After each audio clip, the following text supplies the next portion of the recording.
I bought votes for Siddaramaiah and Badami claims Karnataka CM's former aide CM Ibrahim.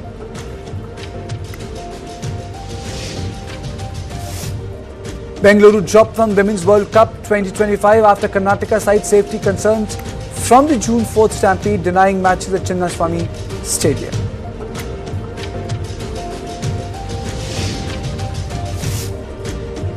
$50% tariff on India for oil purchase. A big blow to Russia's economy, says Donald Trump.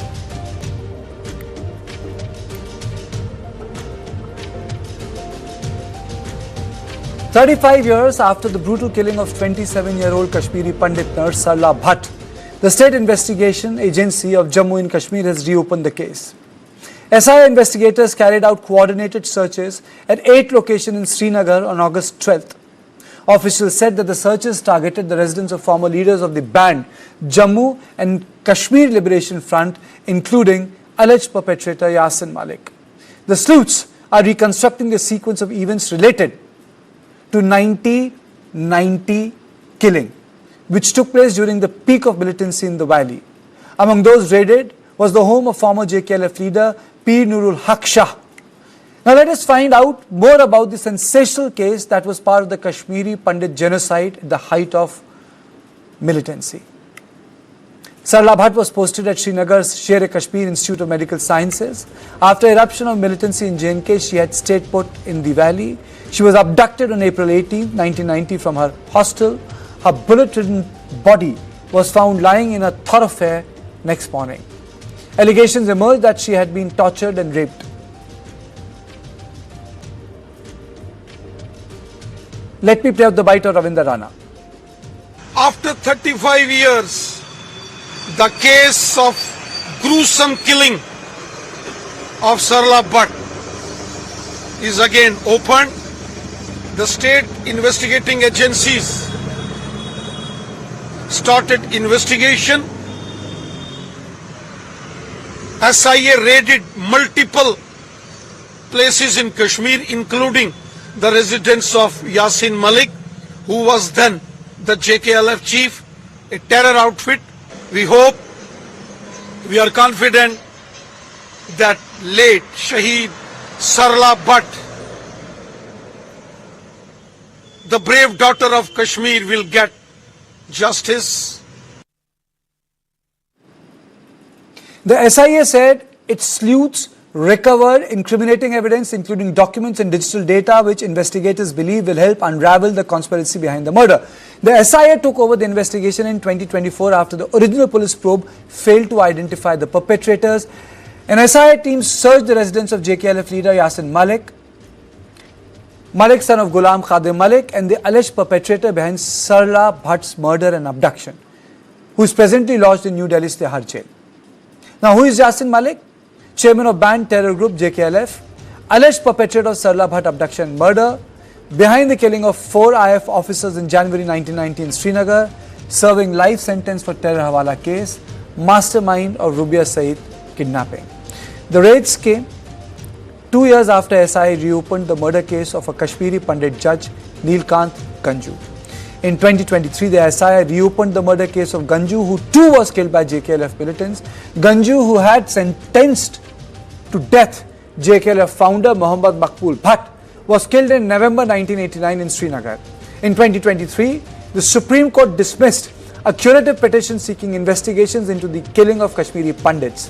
2 months after the dismissal, the Lieutenant Governor Manoj Sinha administration reopened the judge murder case and hinted that other cases would be reopened too. A report compiled by the Jammu and Kashmir Police in 2008 on the basis of survey of its own cases revealed that from 1989 onwards, militants had killed 209 Kashmiri Pandits, 109 of them in 1990 alone. Kashmiri Pandit groups, however, say that the number is higher. A police survey revealed that 140 cases were registered at police stations across the valley. Charge sheets were filed in 24 cases, while in 115, the perpetrators were yet to be identified. 31 local militants were booked in the 24 cases in which charge sheets had been filed. So the big question, will Kashmiri Pandits get justice after 35 years? Why are the cases being reopened now? And will Yasin Malik face the gallows for killing Kashmiri Pandits? And is this a case of justice delayed but not denied? Now on this, I'm joined by Aditya Raj Kaul, Senior Executive Editor, Corporate National Security and Strategic Affairs, TV9 Network. Thank you, Aditya, for joining me. Javed Beg, social activist, former PRO to current CM Umar Abdullah. Thank you, Mr. Beg, for being in the studio. Mr. R.P. Singh, National Spokesperson. Thank you, Mr. Singh, for joining me. And Lalit Ambardar, activist, Kashmiri Pandits. Thank you, sir.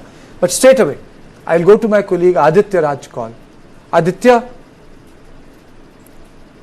my question is, why now? And what do you expect to happen? Well, Karthike, if not now, then when? Because it's been 35 long years. This should have happened more than 3 decades ago. Ideally, when a crime is committed, immediately the police should file FIR, there should be an investigation, and within a span perhaps of a year or so, there should be conviction. But what we see in the cases of Kashmiri Pandit genocide, in the cases of the ethnic cleansing, in the cases of targeted assassination of prominent Kashmiri Hindus in the Kashmir Valley from 1989 till today, there hasn't been justice. There hasn't been conviction. There hasn't been any arrest that has been made. I mean, imagine, I often say that forget Kashmiri Pandits. Now, there is a man called Yasin Malik, who is a top terrorist of the Jammu and Kashmir Liberation Front. There is a case of 4 Indian Air Force men that he has killed. There is a case of Rubia Saeed kidnapping. Rubia Saeed was the daughter of the former Home Minister of India, Mufti Mohammad Saeed. And he went to the BBC Hard Talk with Tim Sebastian and confessed to the killing, confessed to the kidnapping, and said this was all part of the armed struggle. Now, when there is a confession out in open on a video, then why aren't the Indian courts, why aren't the Indian investigative agencies, why isn't the Indian government be able to arrest him and convict him, put him to trial and send him to the gallows? The question, Karthike, is that not a single political party in India, be it from the Congress to the left to the BJP, has ever been interested in conviction or putting a commission in place to find out how did the exodus take place, how did the ethnic cleansing take place, who were the people responsible for it. Forget Farooq Abdullah, forget Omar Abdullah, who was, Abdullahs were the chief ministers at that time, and they did zilch, they did nothing at all. They in fact resigned when they thought that, they can't do anything, and they escaped from responsibility. But today, when Article 370 nullification took place, finally Kashmiri Hindus had a glimmer of hope that there will be a commission that will be set up. And that too was denied completely by the Supreme Court of India. I mean, shame on the Supreme Court of India, where there is already trial going on in the Godhra cases. There is trial underway in the massacres that has been faced by the Sikh community of India during the 1984 riots. But not a single case has been put to final conviction in the gruesome killing of Kashmiri Hindus, be it Sarla Bhat, be it Girja Tikku, be it Sarvanand Kol Premi, be it Justice Neelkanth Ganjoo, Lasakol, Tikalal Taplu, the list is endless. So I thank the government of India, I thank the Manoj Sinha government also, who had the courage to at least begin from a couple of cases. Finally, I would advise the government of India that people see this as a symbolic step. You don't have to just make a symbolic step. You have to finally make a time-bound investigation and trial and put this to conviction. At least begin with the cases of Yasin Malik and Bitta Karate and all these JKLF terrorists, and finally put this to end within the next couple of years. At least that is what is expected from the government of India. Absolutely. R.P. Singh, why is the issue of Kashmiri Pandit genocide is so politically unattended, if I may use the word? So you rightly said it has been politically unattended, although my friend will accept this. They call that I am the one who has pursued this case with my government also. So that is why you are here in the conversation. People know that you have been attached with this entire issue since beginning. No, because my gurus has persuaded me to do so. But coming to the issue, I was going through the date. It is 9th February 2021. I have written an official letter to Home Minister saying that let there be inquiry commission being made, and let there be inquiry on how the exodus happened or what happened on ground, and how religious militancy turned into jihad, Islamist jihad, and then how did the complete events happened after 1989. And especially, I'm not saying so, but generally it's believed that the first person who was killed was the BJP Vice President Tikkalal Tapluji on 14 September 1989. But even then, Aditya rightly said that court didn't show as much concern as it has shown in many other such cases, whether it was, I'm accepting 84, even today High Court has ordered for a fresh trial in 1984. Cases also, I'm personally appearing in those cases now in Supreme Court also. I'm one of the petitioner in the court, intervener in the another case. So only thing is that someone need to again go to the court and appeal to the court that this is not the way the court judiciary should look into the matter. This is a serious concern, and then this will not only healing process is one part. I mean, but this will also take care of the future problems which are going to be there vis-a-vis the Kashmir, or which we have faced even after 1919 till 2025, and what can be there in future also. That will also try to take care of them also. So I'm with the Aditya Raj call and other Kashmiri Pandits friends that yes, inquiry commission should happen, and somehow if there's some legal process where government can take initiative in spite of the fact the court has given an order not inquiring the matter. So let it be. I mean, I will appreciate that should happen, and I'm on record saying that yes, I expect this from my government. Okay. You expect this from your government. Mr. Ambadar, this is not about one case. There are multiple cases. Don't you think that there should be a larger survey and study done of the people displaced, people who were killed by the terrorists, accounted for, the impact it had made on their families? I mean, so a sort of a larger study or sort of a larger inquiry, a larger commission should be there? First of all, whatever has happened today, I must comment on it, is welcome, but it's too little and too late. It's not going to deliver justice if the system is going to pick up the cases from one here and another there. What happened to Justice Ganjoo's case? What happened to Satish Tikku's case? What happened to, how can you ignore that their inquiry was started off with, again, news and propaganda and all, and what happened to those inquiries? The issue is, Government of India has to acknowledge formally what Kashmiri Hindus suffered was genocide. Unless you do that, you will not be able to pursue the genocide cases.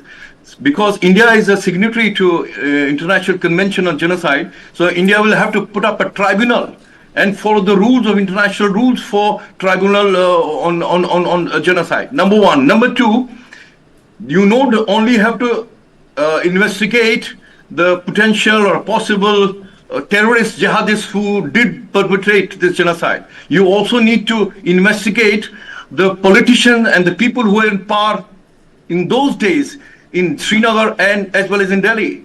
Srinagar, Farooq Abdullah, on the dreaded night that covered, I call him, elected chief minister, he abandoned his responsibilities, abandoned Kashmiri Hindus to AK-47 wielding jihadists who were looking for them, from searching them in the streets of Srinagar and rest of the towns and villages of Kashmir.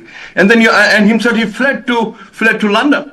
And then that time we had India's first Muslim Home Minister, Mufti Muhammad Sayyid.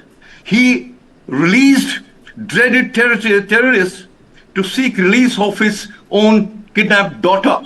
But he was politically paralyzed, did nothing, while Kashmiri Hindu genocide was happening simultaneously in Kashmir. Nothing was done. So I think he should be probed posthumously. Farooq should be investigated what was their role in the genocide of Kashmiri Hindu. And then you don't, Sarla Bhat, it's not just an ordinary crime. It's not just a rape and murder. Her body was branded with JKLF alphabets with cigarette bits. Naked body thrown on in the street of Kashmir. And I also want to bring it to your notice. Not many talk about the horrendous. In fact, it is very unfortunate. The survivors are supposed to count the dead. It's left to us to tell the government of India, no, it's not 209, which they have been parroting for the last 35 years. It's an official account, 209 people were killed. Our people have done the investigation on their own. It's more than 2,000 people. And one case I want to bring to your notice. Kralakhod is the center, heart of Srinagar. Their mother and daughter, Hindu duo, were raped and shot in the vagina. I repeat, they were raped together. Mr. Ambadar, I have no, Mr. Ambadar, I mean, say, I understand the horror which the Pandits went through, but I don't think in a public broadcast this sort of a detailing is required, sir. I differ on this. No, why not? I differ on this. Why not? Then how would you generate the sympathy? How do you generate the support for our cause? The support, Hindu lives must matter, sir, in this country. Hindu lives must matter in this country. Mr. Ambadar, If only the massacre was the debate is not between Mr. Ambadar. The debate is not between you and me. You don't need to convince me. Your opening comments, sir. Thank you so much, Kartikeya, for inviting me to your show. It is indeed a welcome step. I wholeheartedly feel that my Kashmiris were heard. It is not about Kashmiri Pandits or Kashmiri Muslims. It is about my sister. It is about the daughter of Kashmir. And a daughter does not belong to a family, a community, a particular religion, but to a nation. Sarla Bhat is the daughter of Kashmir, and her murderers, killers should be sent to gallows. This is what a Kashmiri is feeling. It's not only Kashmiri Hindus. Every Kashmiri who believe in the idea of Kashmiriyat. I, as a Kashmiri Muslim, have always advocated for the dignified, honorable return of Kashmiri Pandits. But yes, my friends, they are absolutely right. This is the first time that a terror victim from Kashmiri Pandit family been heard. And we believe that justice will be given not only to Sarla Bhat, but to every Kashmiri Pandit family.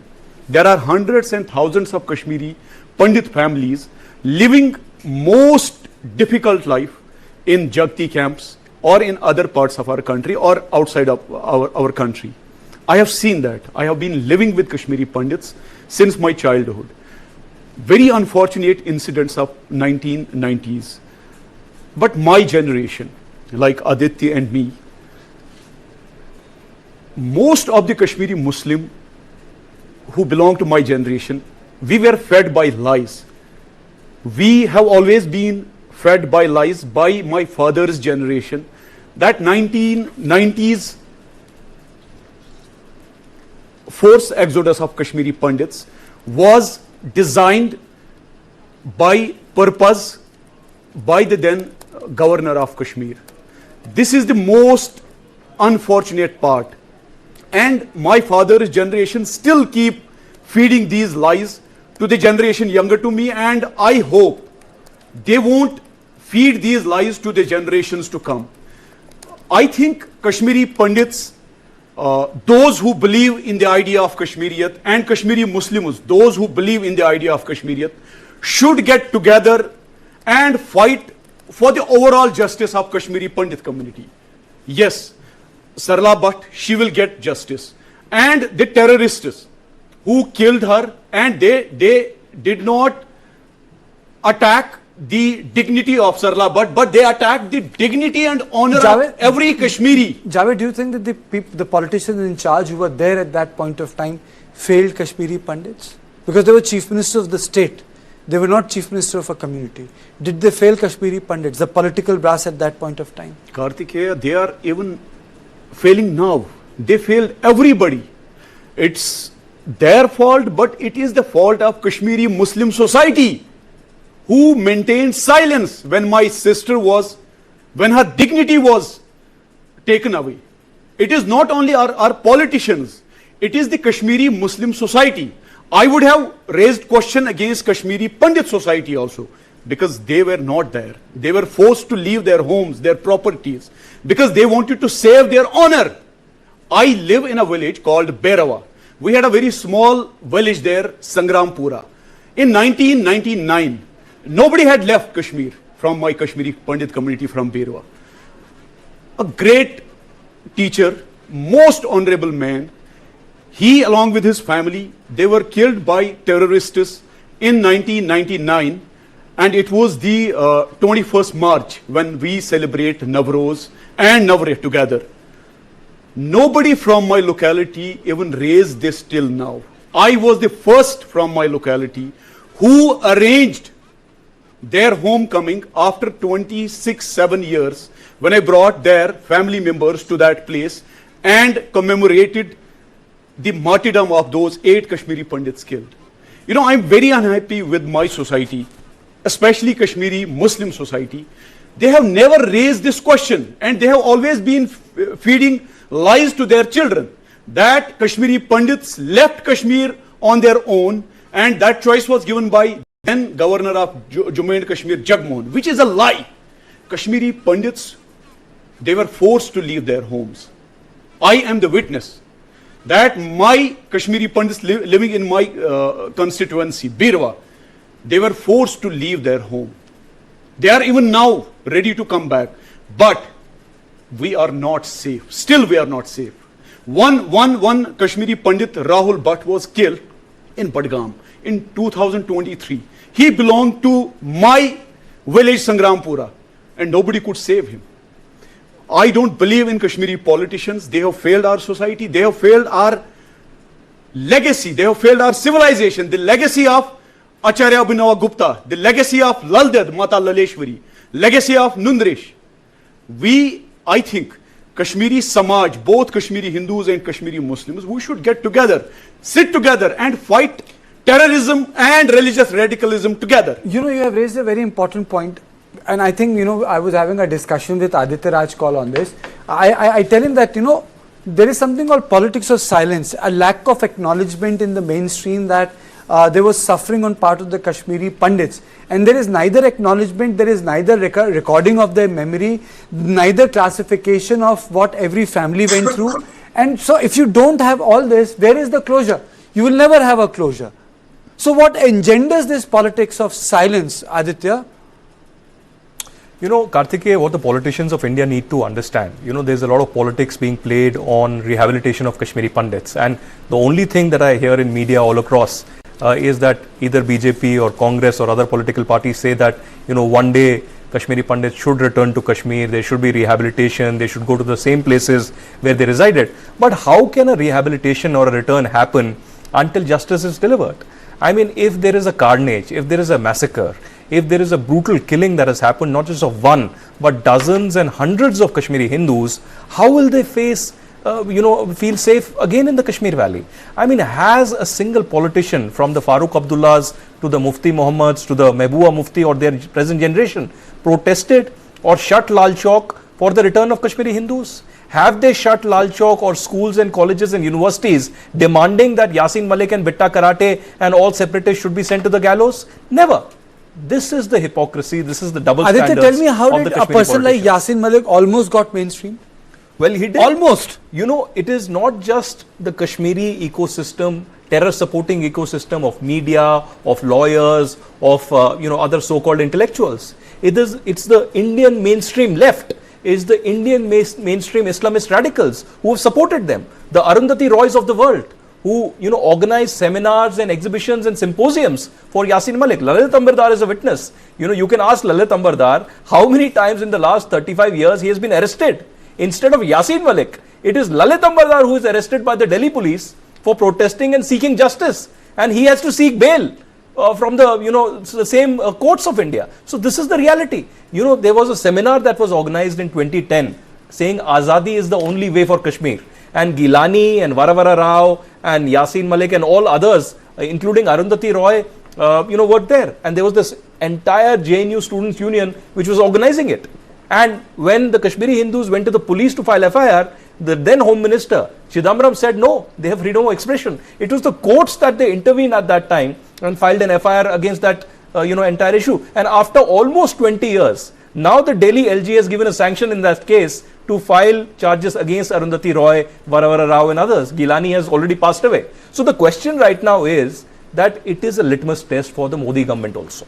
You know, you say that the rehabilitation will happen, you say that Naya Kashmir will be built, but that cannot happen until there is a commission of inquiry for justice to the Kashmiri Hindus, and also to coin Absolutely. a term. Was it ethnic cleansing? Was it genocide? Was it forced exodus? The history will, you know, judge you by your actions on the Kashmiri Hindus, on Kashmir, in the days and months ahead. Mr. Singh, do you agree that there should be a commission of inquiry for the justice of Kashmiri Pandits? And your thoughts on the way this entire ecosystem worked in the last 20-30 years, whereby it was okay to say that, you know, Azadi is the go-to word when it comes to Kashmir?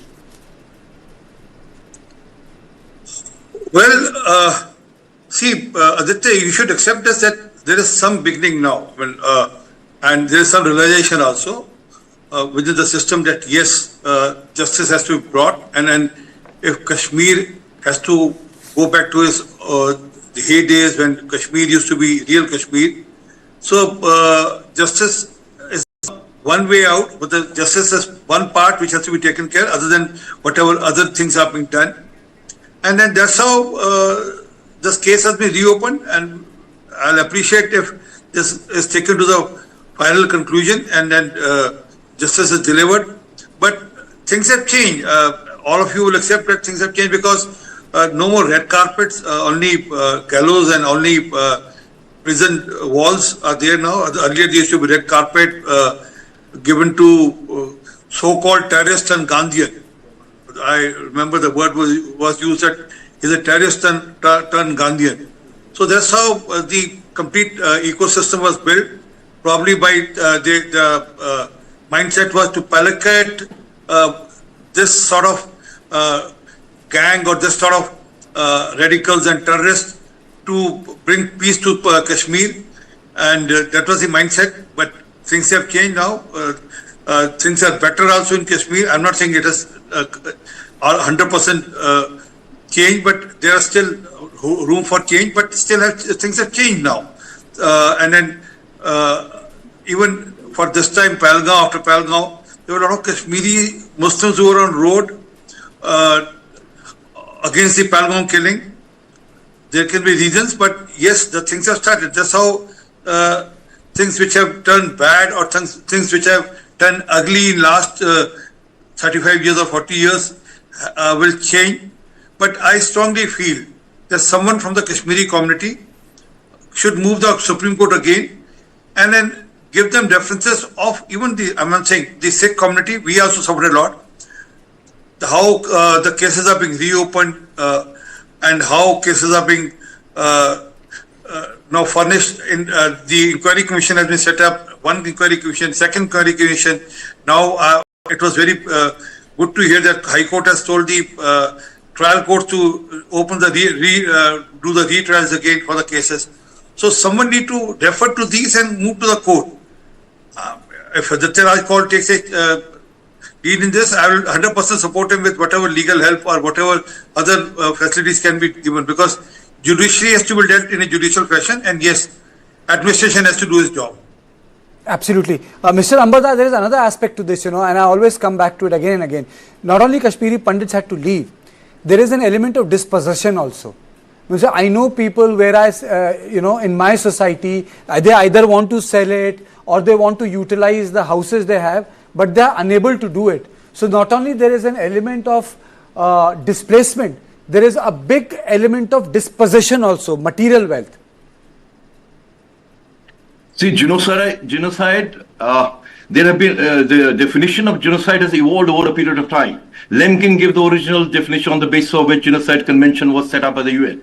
But over a period of time, in different parts of the country, world, genocides have happened. So I realize, I maintain it, genocide is not mere physical extermination.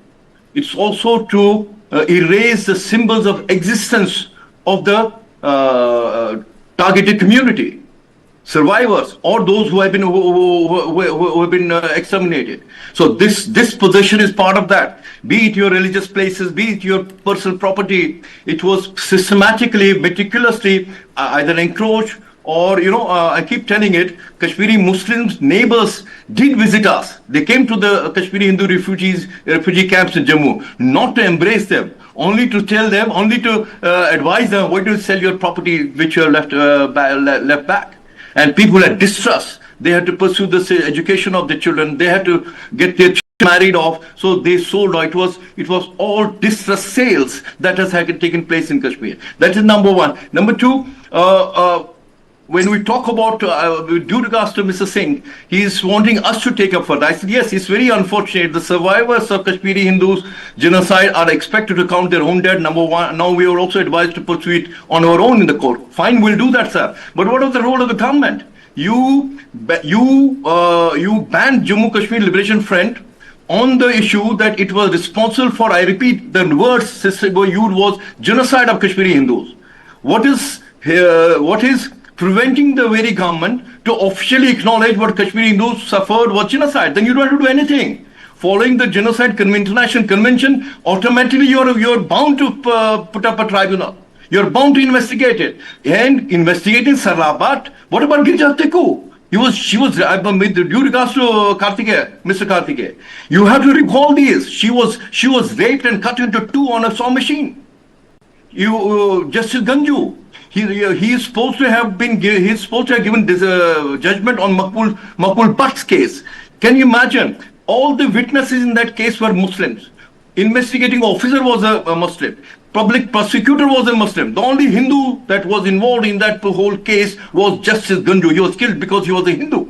So you have to understand the Hindus have suffered in Kashmir as a genocide. Plus, you don't have a law in Kashmir to address the issue of genocide. Panun Kashmir has given a bill. It's called Panun Kashmir Genocide and Prevention of Atrocities Bill. Why don't you take it up? I'm not going to do that. I can only put, like Aditya was talking about it, there's not a single auditorium in Kashmir, in Delhi, from where some of us have not been evicted forcefully and detained by the police. We kept the flame of Kashmir alight. Otherwise, it was compromised long time ago. Kashmiri Hindus were abandoned not by the politicians of Kashmir only, but the secular government of Delhi, in Delhi. Point taken. So you have to acknowledge what Kashmiri Hindus suffered. No, you have a point. You have take a up point. The bill. You have a point that every onus cannot be put on the Kashmiri Pandit. The victims can't be expected to do everything. But I have a question before I close the show, Mr. Can I make a small point? Yes, Mr. Singh. Yes, please. Sir, I've been from the ruling party. I'm still contesting the case and I'm still fighting the case for 1984. And 1984 was another genocide only. It was cleansing. It was completely ethnic cleansing because of political reasons. And then to win elections, it was done. But still, it has not been declared a genocide. So we as community, we have roles to play as community, as government, as alert civilians. So we must play our role. And I'm saying I'm prepared to support you. And I was just going through my letter again today. I have mentioned each and every detail of what happened in Kashmir, how people were killed, how the slogans were chanted, and then why there need to be inquiry commission being held there, and I'm for it. But again, because there is a judicial break, there's a blockade by the judiciary in that we need to work on. And then I'm prepared to work with you on the subject, and I'm prepared to bear the expense of all the legal facilities also, need be. Okay. Javed, despite the fact that there's an entire conversation on Naya Kashmir, despite the fact that there's a new narrative which is being put in place, but why has no new political class emerged? Why do PDP and National Conference continue to dominate the political stream? If the consciousness has changed, why isn't it expressing politically? And I think, Aditya, I discussed this with you, that why hasn't that happened? Because it's not the political parties or institutions working in Kashmir. That is the political mafia. They have been changing their sides.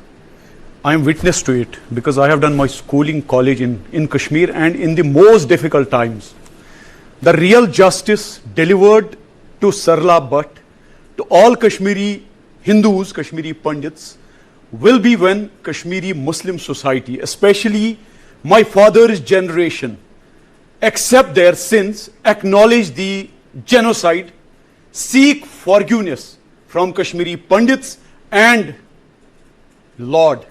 That will be the real justice delivered to Kashmiri Pandits. and we cannot expect justice or anything from Kashmiri politicians. We know them, Aditya Bhai knows them, Ambardar Bhai Sahab knows them. Everyone knows what Kashmir has been through, what Kashmiri politicians have done. I want to mention this here. The biggest terrorist of JKLF is Amanullah Khan. His family member been living a luxurious life in our country. Nobody has questioned them. This is a question on idea of India. Let me put it across very plainly. It's a question on Modi government. And I, Kashmiri Javed Beg, I'm asking this to my honorable PM.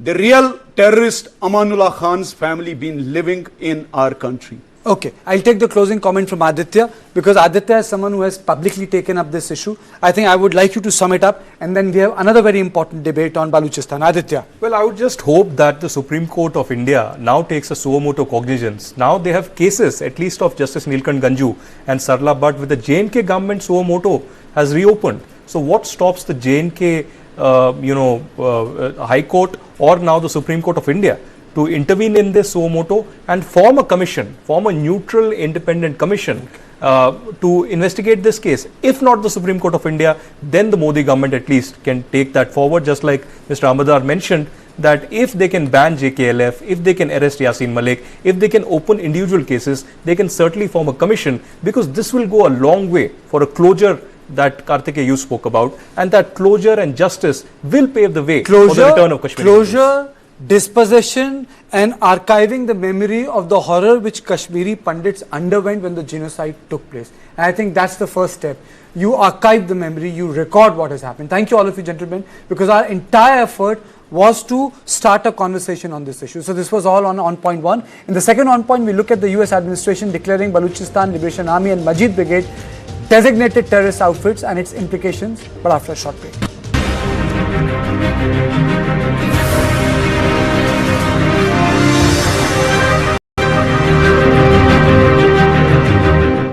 Associate sponsor Dynamic Beauty Soap. पहली झलक करे खूबसूरत. Go condoms? It's over there. क्या ये different sizes में आता है? Actually sir, size matter नहीं करता. तो फिर क्या matter करता है? The hardness Of the condom. of what's inside. For the first time ever, presenting Hard Rock Gel, the hardness gel for men. अब free हर score condoms के 10 पैक के साथ.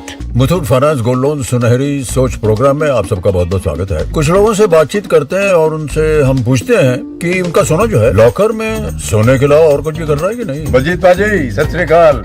मेरा सोना मेरी खेती नू 4 चांद लगा रहा है. बल्ले बल्ले हो गया ये. बड़ीकर साहब कैसे का है? मेरा सोना मेरी दुकान में स्टॉक बढ़ा रहा है. हजारिका बाबू की खबर? हाल खबर सर, मेरा सोना मेरे बेटे का म्यूजिक एल्बम बना रहा है. बढ़िया बढ़िया, एकदम बढ़िया. तो अपने सोने को काम पे लगाइए. आज ही कॉल कीजिए 1-800-313-1212 पर. जहाज में बड़ी बड़ी चीजें जाते हैं ना पापा? बड़े बड़े सपने भी जाते हैं. Sir, this is the shop I was telling you about. नमस्ते. I love those. हाँ मैं पैक कर 10,000. अमेरिका भिजवाने हो जाएगा ना? हो जाएगा. हमसे देश विदेश में व्यापार नहीं बढ़ाते हैं. आपके बड़े बड़े सपने जा रहे हैं. सपनों को किनारे तक पहुंचाते हैं. अदानी, हम करके दिखाते हैं. व्यू मस्त है और चाय भी बुरी नहीं है. नए घर में चाय के मजे कहाँ लोगे? ये खूबसूरत चिंता आप करिए. होम लोन की चिंता हम संभाल लेंगे with attractive interest rates and instant sanction. मारो गाँव काठा पर जहाँ सोनेरी है दिन रातें, जहाँ खुशियाँ करती बातें, मारे गाँव छाई धूप से हरियाली, मारे गाँव छाई धूप से हरियाली.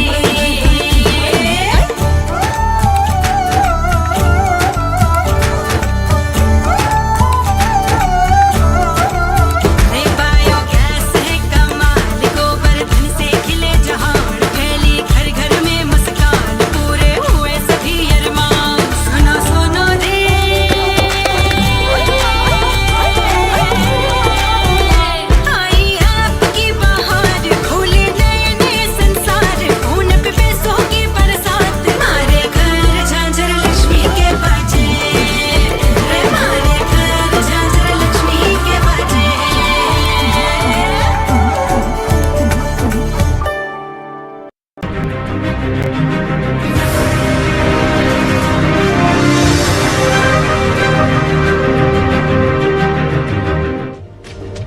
Within days of Pakistani Army Chief Yasin Malik's second US trip in a month, the United States has formally designated the Baluchistan Liberation Army, a Pakistan-based separatist group, and its armed wing, the Majid Brigade, as the foreign terrorist organization. The designation announced by US Secretary of State Marco Rubio builds on the BLA's earlier specially designated global terrorist listing in 2019. Since then, the group has claimed responsibility for several operations inside Pakistan. This follows a recent listing of the resistance force, a Lashkar-e-Taiba front linked to the deadly Pahalgam attack in Kashmir. So the larger issue which I bring on the table immediately is this a worrying sign that they are hyphenating two different issues? On this, I am joined by Aditya Rajkal, Senior Executive Editor, TV9 Network, Francisca Marino, journalist and author, Baluchistan, bruised, battered and bloodied, live from Italy, and Dr. Tara Kartha, former Director, National Security Council Secretariat. Let me straight away go take the opening comments for Aditya. Aditya, why has US government done this rehyphenation?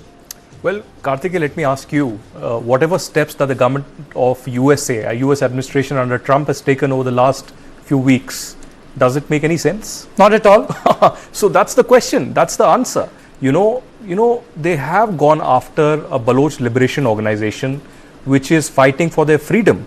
And they are trying to compare apples and oranges. Lashkar-e-Taiba is a terrorist organization which is designated not just by the US FTO but also by the United Nations. Lashkar-e-Taiba is the terror organization that was not just after the Pahalgam attack being branded, the TRF has been also put on the FTO, but Lashkar-e-Taiba was responsible for the Mumbai 26/11 attacks. This is the same organization which is headed by Hafiz Saeed, which is headed by the most brutal terrorists who are in the sanctions list. And they are comparing BLA, a liberation organization which has nothing to do with Islamist terror or jihadi organizations, which is only having an armed struggle against the Pakistani deep state. It's a false equivalence. They're trying to build a false equivalence only to poke India, but will not go a very long way. They're trying to appease Asim Munir in a certain way, where Asim Munir and the Pakistani army, they can throw a few dollars into their begging bowl and Pakistanis will sing and dance the way the US CIA wants. But the reality of the matter is that terrorism is a concern not just for India today, but for the United States as well. And tomorrow, if not today, the Trump administration, the CIA, the FBI, and the top echelons of the US administration will realize they are committing a blunder. They're giving a free hand to a terror state, to Asim Munir, who is in fact Osama bin Laden, wearing a black tie and a suit. Okay, let me go across to Francisca Marino, journalist and author who has written Baluchistan, bruised, battered and bloodied. Madam, the comparison of a organization fighting for freedom struggle with a terror hyphenation, your comments on this? Frankly, even back when BLA was designated if an international, a global terrorist group, I was quite amused if it was not tragic, because, BLA actually is not a global terrorist group, and Americans know quite well it's a liberation group. They only act in Balochistan and in the more recent years all over Pakistan, where they can target strategic interests. So now they call Majid Brigade an alias, which is, again, Rubio's statement is quite entertaining, because he calls Majid Brigade an alias of BLA. It is not. It is the suicide squad of BLA. And so if you are already declared BLA a global terrorist group, what's the need to declare a single brigade? And they accuse also BLA and the Majid Brigade to have, between other things, of the Jafar Express hijacking saying they killed 31 people, civilians. Okay, they did not kill civilians unless you want to call civilians the ISI and army people that now by default travel from into Balochistan wearing plain clothes.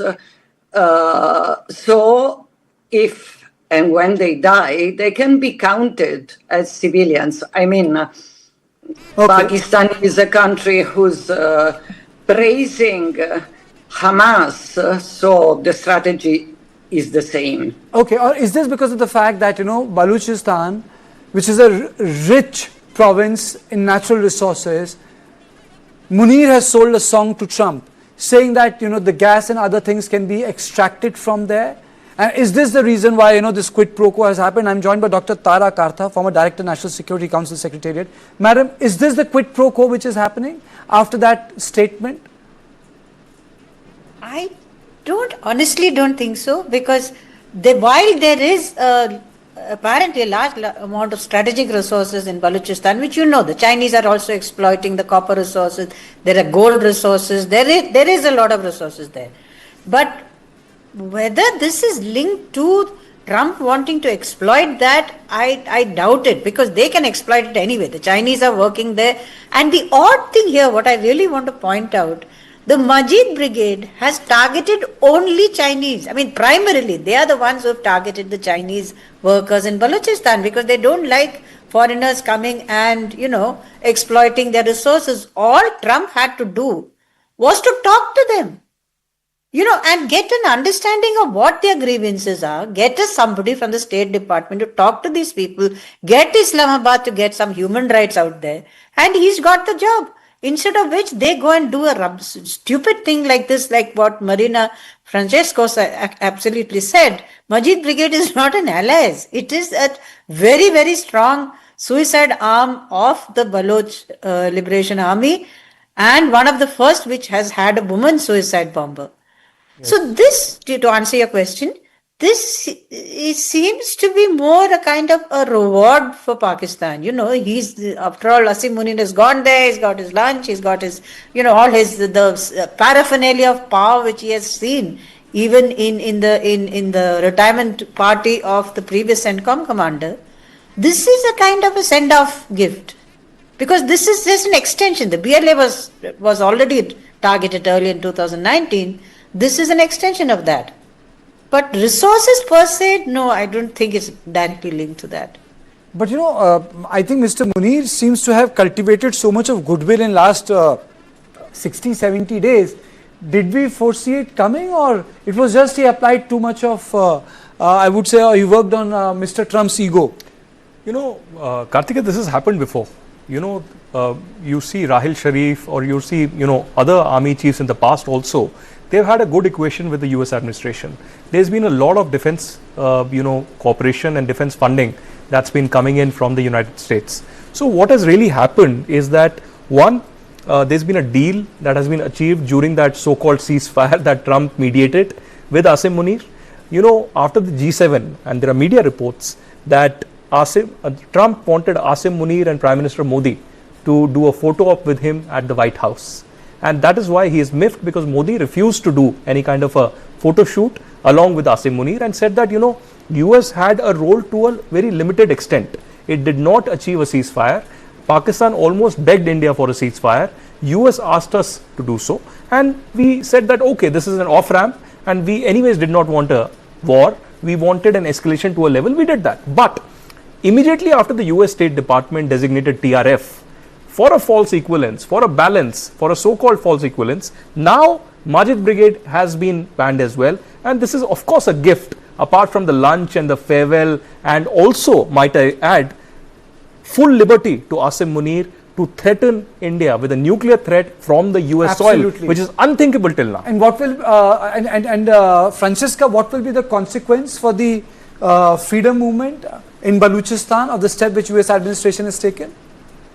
The freedom movement is not going to give up The problem is not the freedom movement. The problem are the civilians of which Rubio is so concerned about. The civilians dying every day at the hands of Pakistani army, of ISI, of their death squads. The problem, sorry, I don't think, yes, Trump's ego is Trump's ego. He desperately wants a Nobel Prize. So apparently Cambodia did the same of Pakistan, messaging Trump's ego, proposing him for a Nobel Prize. But I don't think this is the problem. I think the problem, the real problem, is the link, which is old and very well established, between American military and Pakistani military. Is not by chance they are flirting with terrorist groups and dictators